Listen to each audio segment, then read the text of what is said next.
running in the sand, living on the land. The salty breeze was in our eyes. We stood beneath the dragonflies and danced all night.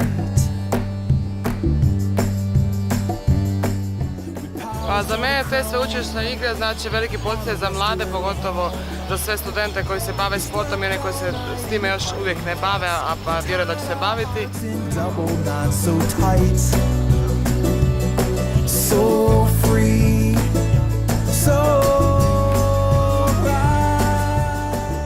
Ovim putem pozivam sve gledatelje i ljubitelje sporta da dođu na Univerzijadu u Zagreb, Rijeku, da podrže takav događaj i mislim da bi takvih događanja trebalo biti što više u Hrvatskoj.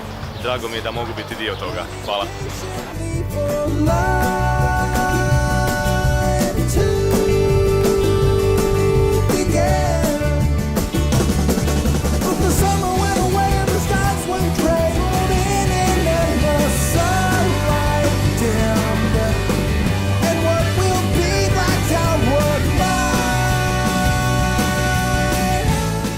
Kažite da je Hrvatska zemlja sporta i zemlja širokog srca.